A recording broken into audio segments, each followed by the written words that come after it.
Good evening, everyone. Thank you for being here. We've got Savan Kapoor with us here today. Just starting with a brief introduction, Savan started his career in the year 2000, and in 8 short years, he climbed up the career ladder to the position of CEO of Sutton and Maxwell of the Palm Bay International Group, the largest wine and spirits import company in the US. In 2013, he returned home to the motherland, India, where he took over as the third generation CEO of his family business, Kapoor Lampshade Company, where he built the project lighting division. His projects include Mumbai Chhatrapati Shivaji Terminal 2 Airport, Rashtrapati Bhavan, Prime Minister's Office, amongst many others notable associations. While a CEO position would be sufficient for most, it wasn't for him.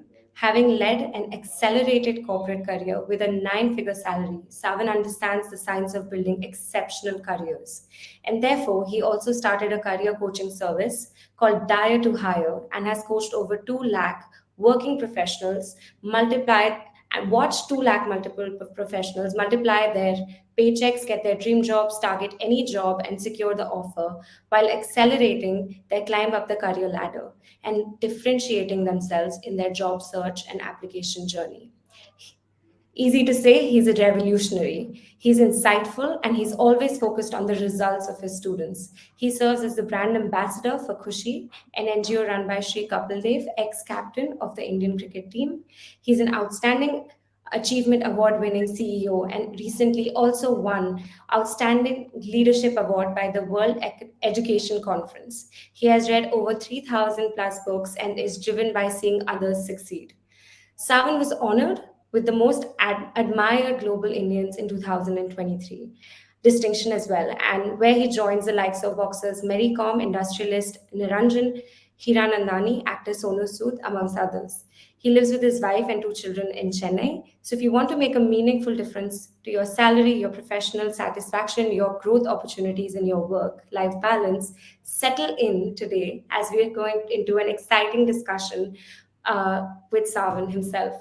So, today, as part of Engineers Week at Naukri.com, he's here to talk about how to navigate through the tough job market and strategies to build an exceptional career. Savan, welcome. Thank you for joining us today. Many from the audience here are here for your insights on building their CVs and strategies of building a career, which is dynamic. Excellent. Thank you for having me. And it's wonderful to be here. I think this is our second opportunity to connect with Naukri.com, and we really appreciate it. Great. So without further ado, actually, we'll go into the burning questions so that we give the most to our audience that's present here today. So I think the starting point should be quite basic. So what would you say are some key strategies for crafting a standout CV or a resume that effectively grabs the attention of potential employers, especially in a competitive field like engineering? Well, I would say that first and foremost, it is very important to understand what is the purpose of a CV or a resume. And a lot of people don't get that right. And, the human ego is designed in a manner where it likes to speak about itself. So, people fill it with a tremendous amount of detail and they go overboard in how wonderful they are and how they are the solutions to every business's problem. And I think that is what needs a little bit of a check, because companies will relate with you for their own problems and not for your greatness. You cannot leave the burden of translation with regard to how your greatness can help them solve their issues and capitalize on the opportunities in front of them onto them. So, instead of thinking of a CV as an opportunity to blow your own trumpet, I think it has to be looked at from what we call an inbound approach. You have to be able to put yourself in the shoes of the organization and market your skills, your talents, your experiences, your education, your knowledge, and even your personal qualities in a manner that they want to listen to. And that is by keeping the focus on the challenges and the opportunities that the organization is facing. So this is one aspect that is very important. The second thing is people, again, because they like talking about themselves, they land up making a CV that is so extensive please understand that today for any meaningful position, there's going to be, maybe a couple hundred applications. And so the timing of when you apply is also important. The earlier you apply, the better it will be in terms of, the chances that your application and candidature will be considered. The other thing that you have to note here is that a CV does not need to be 3, 4, 5, 6 pages long. I work with people, and what we create is a power format resume. And what this does is it really attends to the purpose of a resume, which is one, to get you invited to the interview, and two, then to lead to a very healthy discussion and how you can help them. For those purposes, try to keep your CV to one page. Now, I've worked with senior professionals who have 40 years of experience, and they worked across 10, 12 different companies. If they can get it down to one page, then I can tell you that the majority of candidates and job seekers and working professionals in the market can also endeavor to get it down to one page. And the beauty of this CV is that there have been people who will prioritize a quantity over quality type of search effort, where they are blindly applying to many, many organizations. That's literally like trying to throw the dart on the dartboard in the dark. That doesn't really work. Quantity here is not necessarily better. So a CV must be customized to the opportunity. And secondly, it's very important that you get it down to the right length, so that there is an active discussion that takes place. I've had students who have tried for months at end and not received an interview call, and then they adopted this CV. And when they adopted this CV, they've landed up getting 20 interview calls within a week. So I think these are some of the things that candidates need to really keep in mind, when they are designing their CV. That's great. That makes it really, that's really interesting to know that actually condensing what you have done so far actually could help you move forward rather than elaborating it to a point where it's 4 or 5 pages. So that's really interesting for us to know. And Yeah. while these are the things that you get right, I think my next question would be, what are some common mistakes that engineers often make on their resume, and how can they avoid these pitfalls to make their CVs or resumes more compelling? You know, a lot of people in different functional areas make this mistake, and it certainly applies fair and square to engineers. Because engineering is largely a technical role, they are very vertical oriented. So if you're a civil engineer or a mechanical engineer or a software engineer, you're going to be talking about the technical aspects of what you have done. And one of the problems in the formal system of education, at least in school or college, is that they don't help take such functional knowledge and connect it to the financial performance of the organization. See, a very simple example is that if somebody visits you at your office and you offer them a cup of tea, even that carries a financial implication. There is a cup that you have sourced. There is, somebody has brewed the tea. There is a pantry or a kitchen where this is being done. There is gas, there is sugar, milk, RO water. Even if you have a tea machine in your office, or even if you bought the tea from, the corner tea stall, there is a financial cost to it. And that is the responsibility of everybody in the company, not just the finance and the accounts department, but every department is connected to it, especially a department as core as engineering, which is related to production, and the actual the value proposition that the organization creates comes to life through these people. They are a very core part of operations. So one of the problems that I see that such people make is that they focus very much on the technical aspects of what they have done. Now, I'm not trying to say that that is not important. Of course, competence for the position that you are interviewing is going to be something that is going to be thoroughly checked. But beyond this, functional technical competence, they also need to showcase some of the other skills, their management skills, their time organizational skills, their ability to multitask, their ability to manage other people, their communication abilities. These are all transferable skills. So these are skills that are going to go across organizations. So it is very critical that all of this also get talked about, and in specific, how their job connects to the financial statements of the company.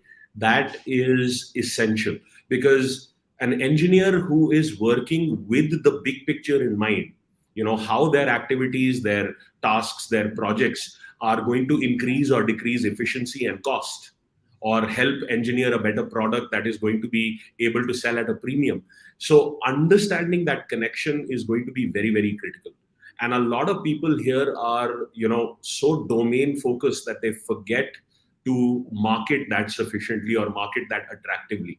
And again, like I was saying earlier, I think that is one of the problems with the formal system of education, because we are so domain focused, and it is so much of I'd like to use the word ratification in how they go through. There's so much memorization in how they go through learning their subject matter expertise, that this is a very common error that people make. And the beauty of this is that if you understand how to, include those aspects into your resume, then what will happen is you will immediately start standing out.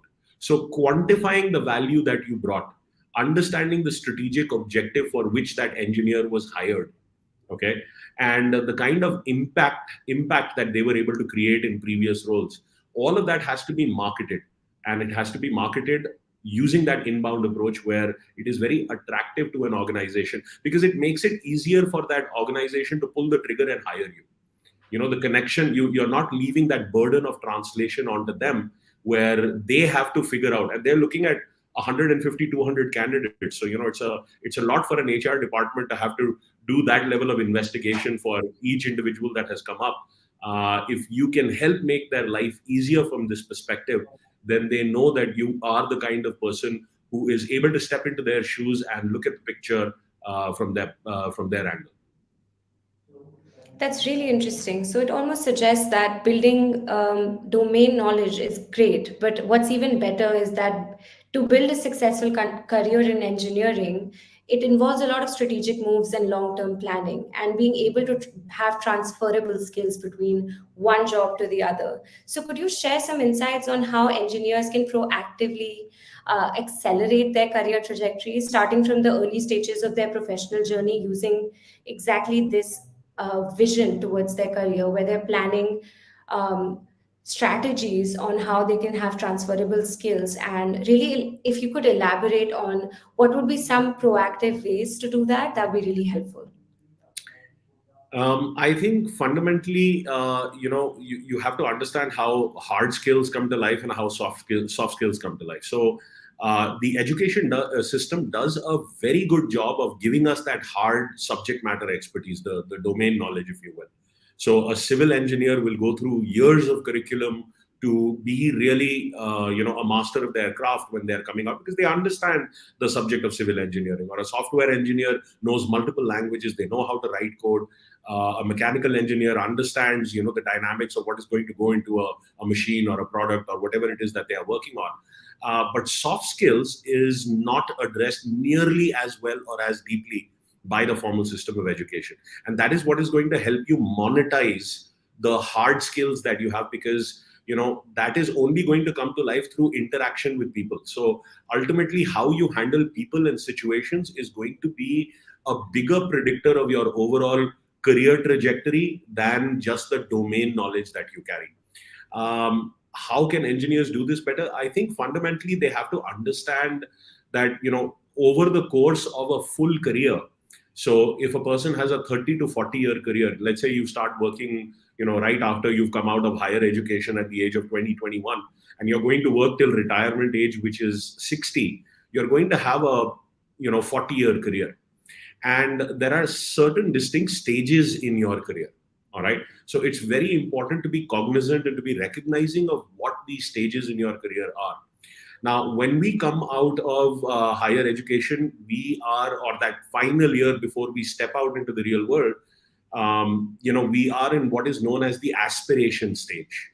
That is where we should be able to explore what it is that we really want to do. And there is a certain amount of personal development that should have taken place up until that point for us to make an appropriate choice, because you're going to spend the majority of your waking hours in the office engaging with what is going to earn an economic livelihood for you. But unfortunately, that level of personal development does not take place for the majority. So they land up choosing their career based on what is hot and what is going to pay the most, or some kind of pressure, whether it is parental pressure or societal pressure or even peer pressure. And that is where they get into what is known as a misaligned career. 10 years into their career, they realize this is not really their true calling. But if they play the game right there, then they will get into the second stage, which is the promise stage of their career. Now, that is when you're stepping into your first job. So, the promise of your potential is driving your value. Your bag of experience is very light, but the bag of the promise that you represent in what you will be able to achieve, that is what you have utilized to get that job. Somebody's taking a risk on you, somebody's taking a bet on you because of the manner in which you have interacted with them, you've impressed them. And again, you're not trying to be impressive. You have to embody that being impressive, because that sincerity and that merit should shine through. It shouldn't just be that you've done all of this for the sake of that application. You should have done all of that because it truly resonates with you. And this is what HR and hiring managers will be able to differentiate and pick up really well, because this is what they do for a living. So if you play the game correctly in that promise stage, and the mandate of that stage is that you have to keep your mouth closed and you have to keep your eyes and your ears open, which can be a challenge sometimes for younger folks. Because especially when they get into the job, they really want to prove that they were the right hire. They want to contribute, and that is where they can land up making such a mistake. So you should learn through deep observation, and you should ask a lot of questions. And if you get the game right in the promise stage, then you will get to what is called the momentum stage. And this momentum stage is a make or break stage. The best way to define this stage is that if you are doing solid work, you are going to start attracting solid opportunities, whether that be from the company or in general from the industry. This is also a stage where you can start to get headhunted. So, it's a very, very critical stage. And I call it a make or break stage because not everybody will cross this stage. A lot of people, unfortunately, will stay stuck in this stage. And some, even more unfortunately, will land up ending their careers in this stage. But if you've started to build the right reputation, if you have the right character there in the way that you manage your work ethic, in the way that you drive your projects through for results, then it can lead to a beautiful stage called the harvest stage. And that harvest stage is the fourth stage, and this is the beginning of your senior leadership journey. So as the name suggests, harvest, you are going to reap what you sow. And this is a stage that creates a lot of options for you. So you can start joining the boards of organizations. You can start a small side business. You can turn into an entrepreneur. You can join industry bodies. And of course, you can even continue your employment journey. So, in this stage, your people skills are fairly polished, and your industry knowledge, your domain expertise is also fairly significant. So it is really the beginning of your senior leadership journey. And if you play the game right here, you will get into the fifth stage, which is called the encore stage. Encore is a French word, and it means that grand final performance. This is the opportunity that you will have in your career to paint your professional masterpiece. Sundar Pichai is a great example of somebody who at a fairly young age is in a very promising encore, as the CEO of Alphabet, one of the largest technology companies in the world. So that is an amazing stage, because that is the stage where you're heading a division, you're in a C-level role, or you're very well the CEO or the leader, the managing director of an organization. And what you do in this stage is what is going to become an example. So this is the stage where what you do is what you will be remembered for. And then you enter the sixth stage, which is the legacy stage, which is actually cementing what you are actually remembered for. So, people like Narayan Murthy or Ratan Tata or, Jeff Bezos or, Indra Nui, any of these examples you look at, they have some very powerful business legacies, Steve Jobs and, so on and so forth, because they became that shining beacon, that example that serves as a tremendous inspiration for so many. So these are the 6 stages of a typical career, and there are different traps and different solutions associated with these stages, and there is no preordained timeline based on which you can go through the stages. You cannot skip any of these stages, but you can actually accelerate your journey through a stage, and that is where when you engage with the right coach, somebody who has, or the right mentors, or an inner circle of people who can guide you. These people have successfully walked that journey before you. So, they can guide you with regard to what is coming up, what are the problems that will come up, and what are the opportunities that will come up, and how to traverse your way through that landscape. So, I would say that building a successful career in engineering requires recognizing all of this and playing the game from a place of information smartly. That's great. The 6 stages really elaborate and express everybody's career to that fact. But specific to engineering, with so much competition in the field, we are a country of engineering talent, from the IITs to the software industry being one of the largest exports today. With that in mind, what are your three most important pieces of advice for engineers so they achieve careers of distinction? Well, that's an excellent question, Aparna. I will tell you that if I was to give only three pieces of advice, I would say one is it's two pieces together and then one third one. So I will start with these two professional superpowers. And it's very important to develop these. And I think I was alluding to that earlier as well. The first one is learn how to build high performance teams. See, we don't do anything alone. Okay. And the mark of great leadership is understanding how to bring people together behind a common cause. So, learning how to identify the right talent, learning how to hire them and bring them on board, learning how to groom them into the culture of the organization, learning how to train them for the job, because a field like engineering or technology is moving very, very fast. And then learning how to help them grow their careers and also be able to retain them. So this is a professional superpower that engineers must have, like most other professionals must develop, because the ability to write great software and managing someone else who writes great software, these are two entirely different skills. So again, a certain amount of personal awareness and personal development must have taken place. For example, I think one of the biggest problems in the corporate world today is that there are too many people in positions of leadership that don't really have the leadership qualities.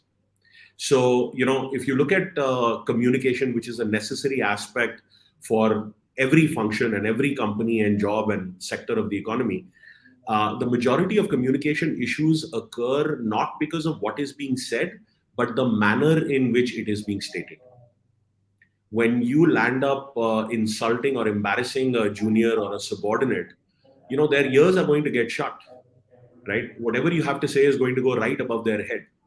So the most difficult of things can be explained respectfully and politely, and I think that is one of the biggest problems in the corporate world today, where when people have an extensive workload, when they are under pressure, they are facing deadlines, they land up becoming short with people, and it's an immediate reflection of that individual's patience and maturity. So, it's very important to have that understanding how you're going to groom and build high performance teams.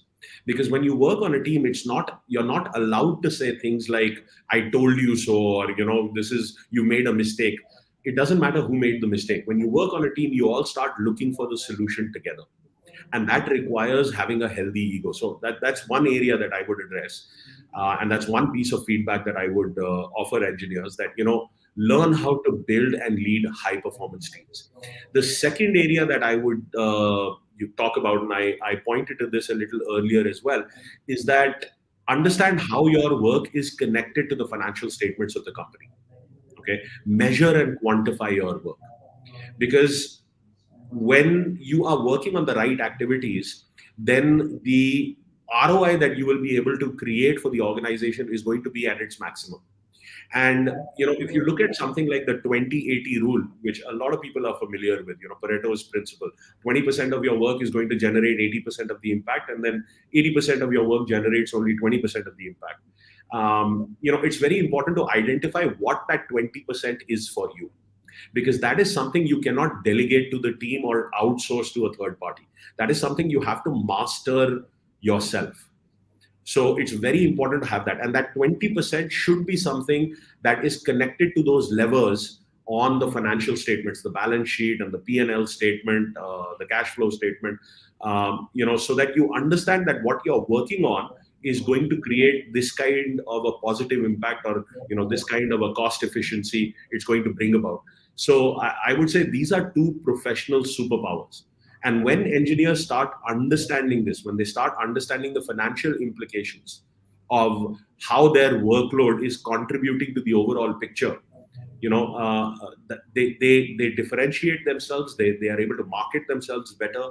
They make it easier for employers to understand the value that they represent. And when you understand your own value and know how to translate it into personal worth, that is where you really begin to stand out as a candidate. So those are the two pieces of advice that I would give. The third one that I would talk about is, please understand the power of feedback. Feedback is not easy to take, but it is the only thing that is going to allow you to reinvent yourself, to be able to solve unfair situations of increasing complexity. And to be able to take feedback, you have to get comfortable with being uncomfortable. And that's not easy to do. It's very easy to say, and it's very easy to understand in a podcast like setting or a live stream setting like this, but it's not easy to apply, because you see, in settings like this, the lesson comes first and the test comes later. But in life, in your job, the test is going to come first and the lesson is going to be delivered afterwards. So, it's very important to understand the true value of feedback, because it is an unfair world. Let's not live under the fallacy or live with the naivety that it is a fair world. The world is going to treat you fairly. Bad things can happen to good people, and good things can happen to bad people. So many people have died in wars that were innocent, that had nothing to do with the cause of the mission or whatever that war was about. So, you know, uh, I think it's very important to be able to take that feedback, really listen and understand what that person is trying to communicate. And it becomes easier when the person really has leadership qualities and knows how to communicate. Because if they can communicate in an angry tone or an upset tone, then the essence of the message is lost. So the person giving the feedback has to have those qualities to make it more effective. But even if they don't, at the end of the day, the career is yours. It is your responsibility. So even if they've delivered it in a less than appropriate tone, you need to develop your listening skills to understand what the value of that feedback was, because that is what is going to allow you to reinvent yourself for the next level of life. And I find that people don't do this because the problem with this personal development is that it is outside of your direct experience.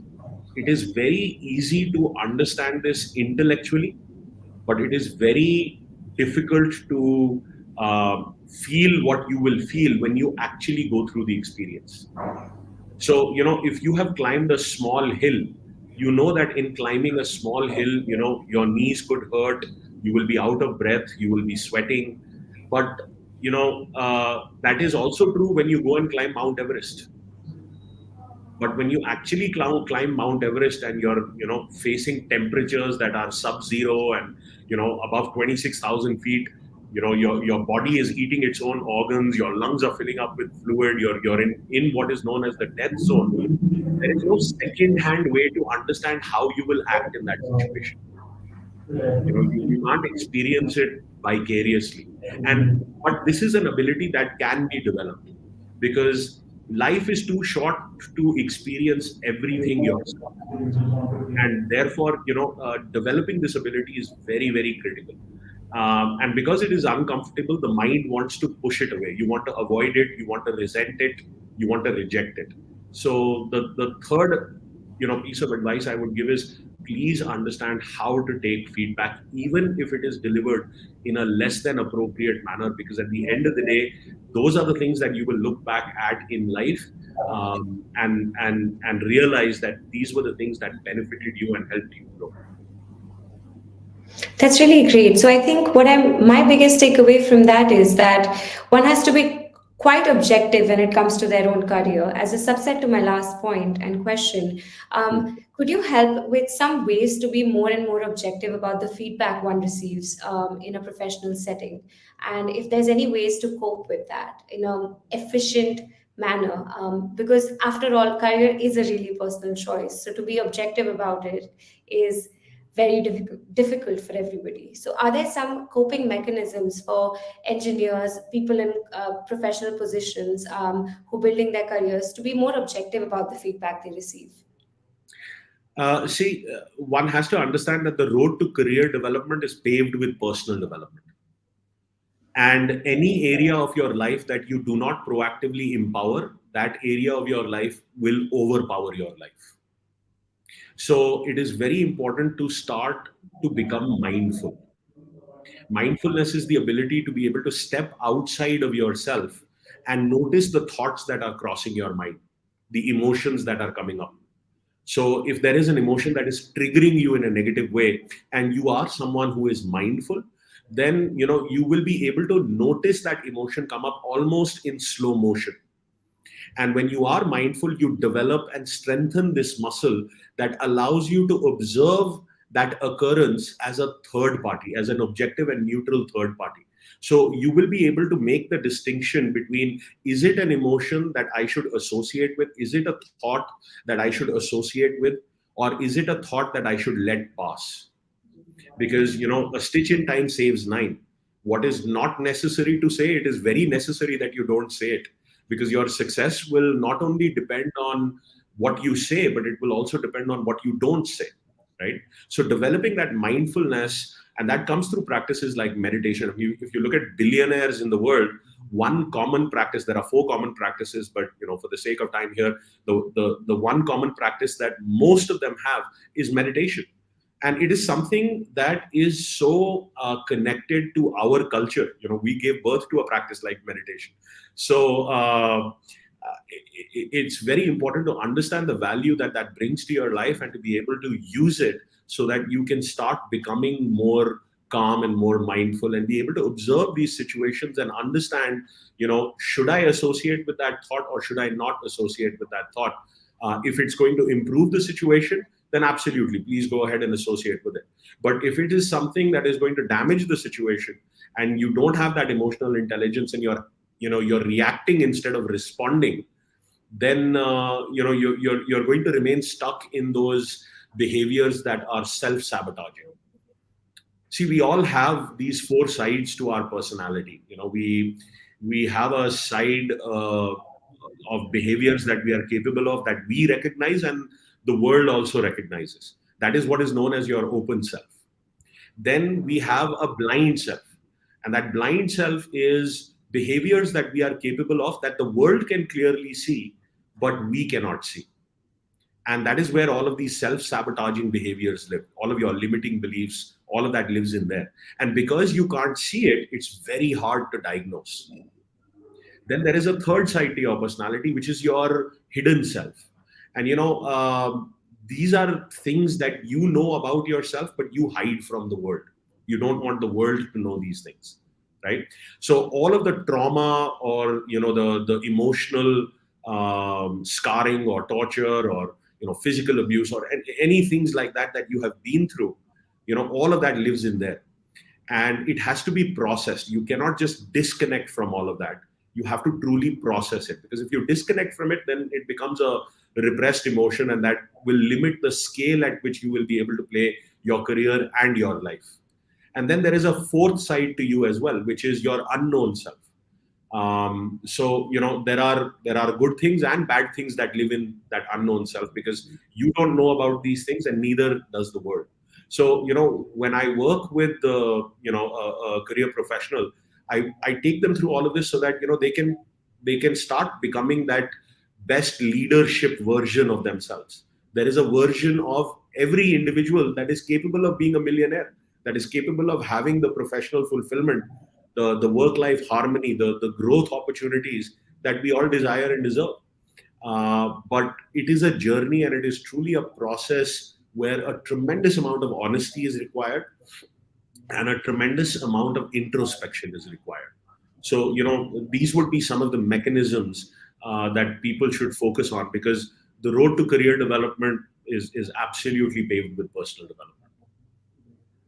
That's very true. That's very true. I think understanding the smaller stuff has been great, but I think I'd like to take the conversation to the larger picture as well. So, since India is on the rise and there's newer sectors like capital goods, infrastructure, real estate, where engineers have found jobs, they still remain a little volatile. So, what in your opinion, what is the future of engineering, the career looking like at this point in time? What do you think the next decade is going to be for engineers?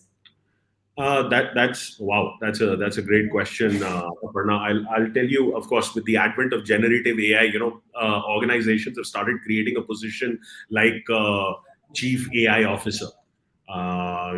Before this, you had the chief digital officer, which was another new senior leadership position that had come up. I think the future for engineering is very bright, and I'll tell you why. See, first and foremost, what one needs to understand is, I think what is happening here in India right now is an unprecedented transformation. That I don't think the history of the free world has noticed. I think this transformation is happening economically, it is happening socially, and it is happening politically. So, if you look at India since independence, almost $1 trillion worth of foreign direct investment has flowed into India since 1947, since independence. 60% of that number has happened in the last 8 years. That's a massive number. And it has happened across 31 states and union territories, across 61 industries. So this is really a transformation that is happening at the grassroots level. Okay. Before the pandemic, we were the fastest growing large economy in the world. And post the pandemic, we are still the fastest growing large economy in the world. In the last, I would say, about 96 months, we have gone from being the 11th largest economy to the 5th largest economy. We've left behind Russia and Brazil and Italy and France and most recently the UK.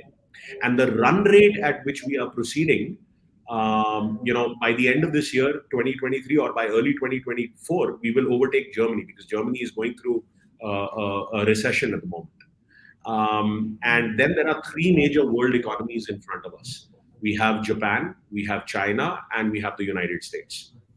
And in terms of these three players, Japan is going through a population crisis, as is China.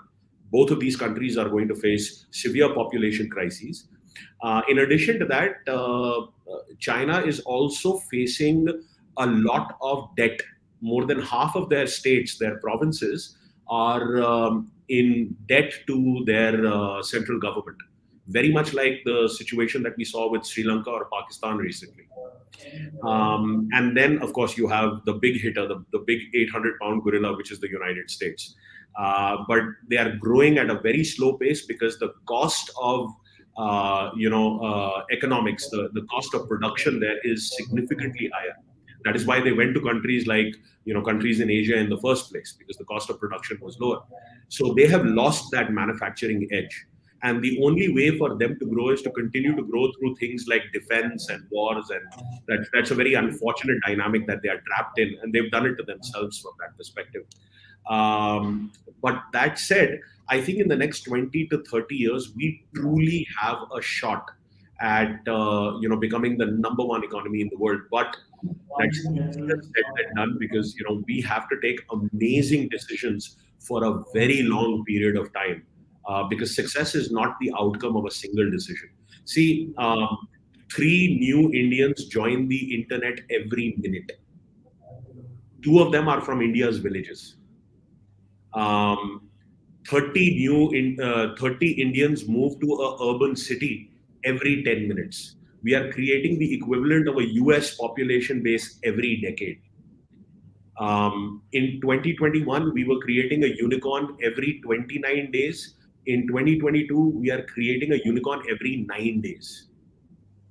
So the run rate at which we are going, we consume more data today than the US and China combined.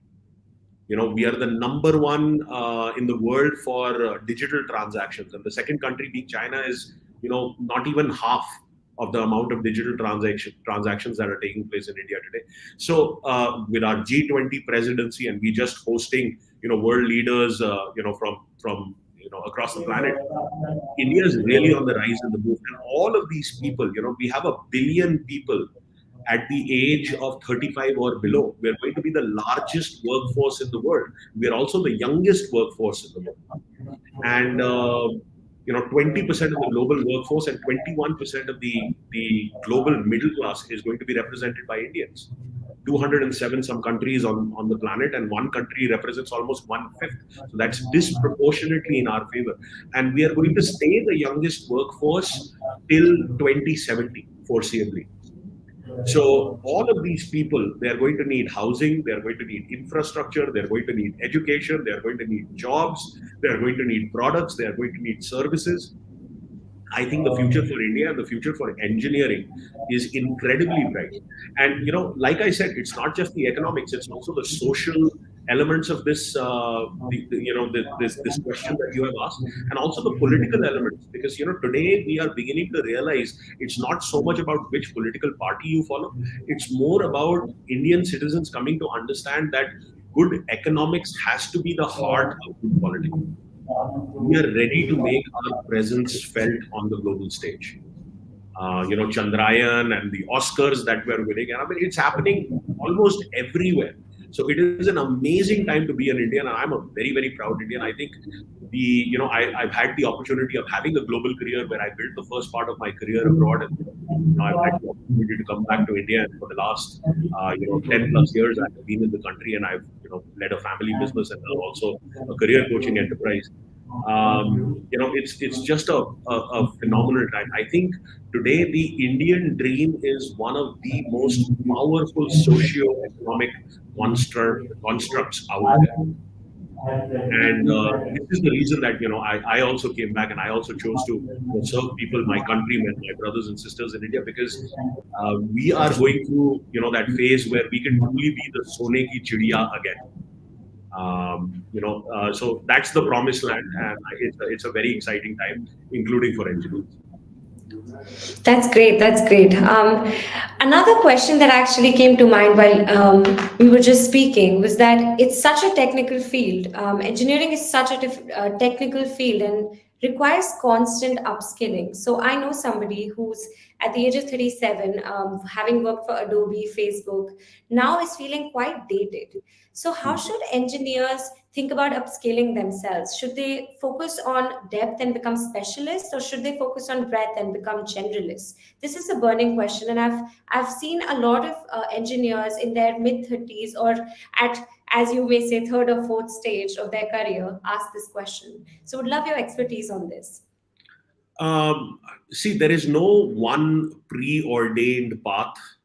But that said, if I was to draw some patterns from having observed lakhs of careers, I will tell you that your initial success is going to be in being a specialist.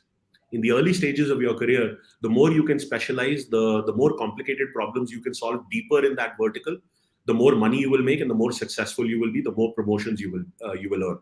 But after a certain point in your career, your ability to relate with people and solve general problems, no matter what problem has shown up, that is going to take you to the very top. So I think there is a lot that needs to be understood there, because there was a time where, if you look at the early 2000s, the world was paying for that level of specialist knowledge, right? But today, I think it has the curve has shifted again. So now to be a very powerful generalist represents greater value, but that happens more in the senior stages of your career. So initially, go very deep in whatever you are doing in the first 2 to 3 stages of your career. Go very, very deep, master that particular area, and then start to give yourself an understanding that is cross-functional, that goes across multiple functions. And that is something that I work with a lot of people in different functions on as well, because it helps them take charge of their own promotion. So instead of waiting on the organization to promote them, which is a vertical promotion, so you're going from a team leader to a senior software engineer or a principal architect or whatever it may be. That's like a vertical promotion, and that is dependent on your performance appraisal. It's dependent on your boss, your organization, the markets, how the company has done. But if you want to take more charge of your own career, then you also have to understand the concept of horizontal promotions, which are much more in your control. And we teach that methodology in how to be able to break free of the performance appraisal, and take control of your career. And that is where that ability to be a superpowered generalist really comes into play.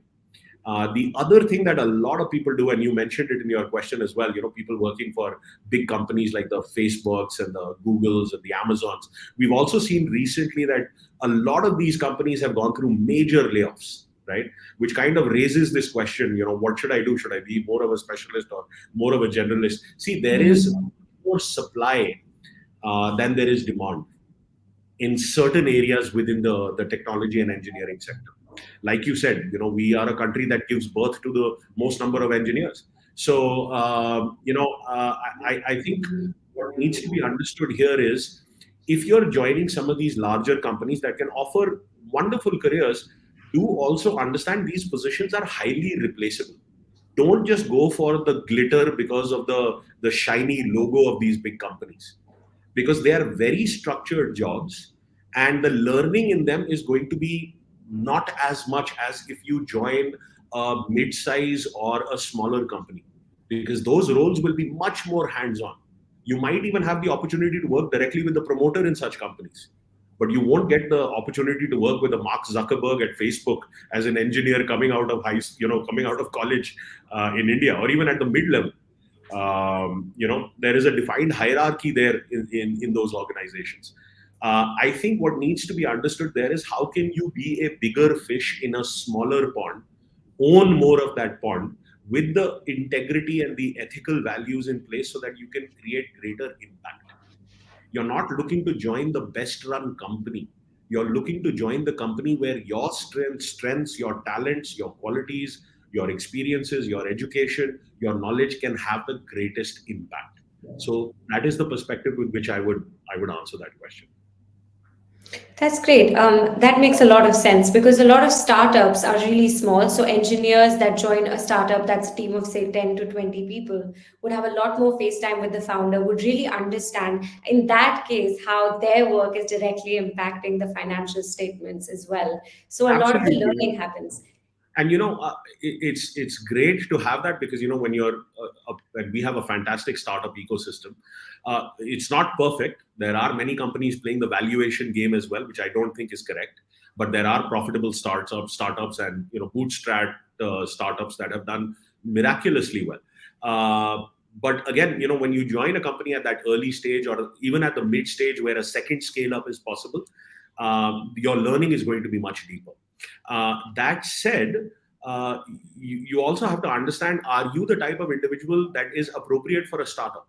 Or do you prefer a calm and composed environment? Because everybody is a unique individual, and you have to understand, you can't be a bull in a china shop, right?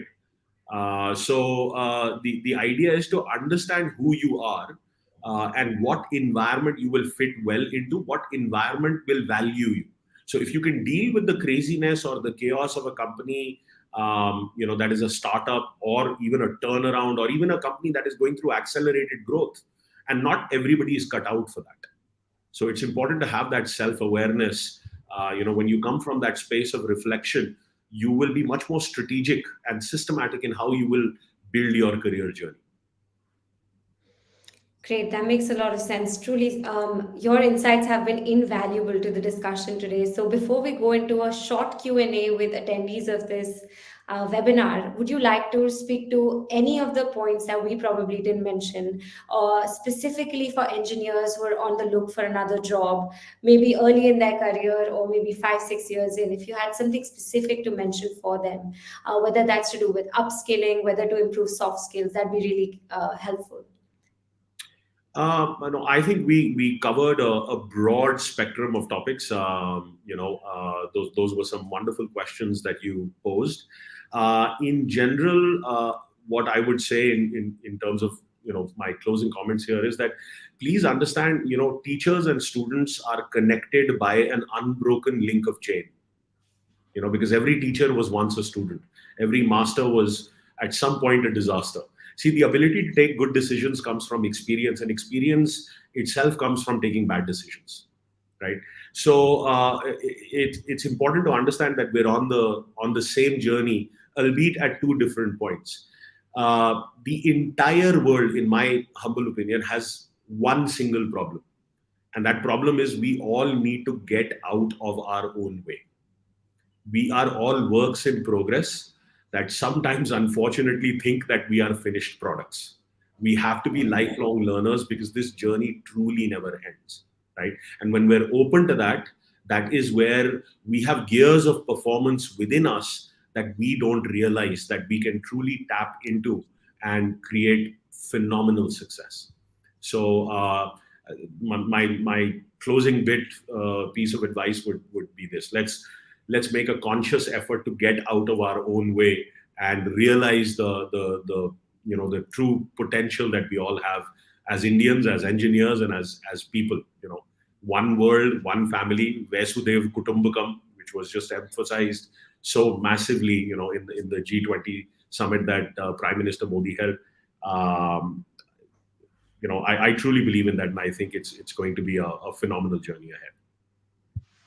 Thank you so much. I think because of time limitations, I'd be only able to do two questions. So one of them is an attendee asking how to get back into the job market after having a career gap of 3 years. I think this applies to any career gap, but this specific question, and a lot of people have this question. So we'd love your 2 cents on that. uh, Whoever is asking this question, it's a very pertinent question, and I want to first tell them I can completely understand how you feel. You are not alone. This is a major pain point that a lot of people experience. Um, See, what you need to understand is that unfortunately, a lot of hiring managers and a lot of recruiters, HR departments will look at this negatively, right? This should have not happened to you, but that is the nature of life. Problems don't ask for your permission before they show up in your life, right? So these things do happen. The idea here is to become a compelling candidate, and when you do the right type of research on the organization, then you can make a better assessment of how your skills, your talents, your experiences, your knowledge, all of that lines up with solving the problems that the company is experiencing and the opportunities that are confronting them. And then when you make a conscious effort to learn about the culture of the company so that you can make an educated decision with regard to will you fit in this culture or not, when you do that, then you build what is called a compelling value proposition. So the methodology that I use is, it helps you shift your value from just being based in your career history to also being based, largely in this value proposition that you will engineer. All right, and that is what helps you break through such a limitation, because otherwise what will happen is you will keep competing with people who don't have this problem and not even get selected in the majority of the applications that you send out, and that will only lower your confidence, and your ability to take meaningful action will only continue to decrease, and it will become easier for you to give up on your own self. So there are answers to these problems, and you need to understand how to approach the job search and job application journey today, because there are people who have walked it successfully through these problems, and there are answers available, but it's not overnight and it's not magic. It has to be engaged with and it has to be done right. That's fantastic. Unfortunately, we're out of time, but thank you so much for your invaluable insights, and we're so thankful for your time today, Savan. Uh, if there were any other questions, I will share them with you offline, and we'll probably share them across. But thank you so much. Really I'll appreciate be it. happy to take those questions. And for your audience, if they want to come and attend my masterclass, I'm sure you can put the link in the description and share with them. I have a short, a couple hour masterclass where I talk about all of these things. And if people are interested, very happy to have them there because they associate with a wonderful organization like Naukri.com. Fantastic. Thank you so much. Have a great evening. Thank you, Parna. It was lovely to be here with you. Absolutely. Thank you. Bye.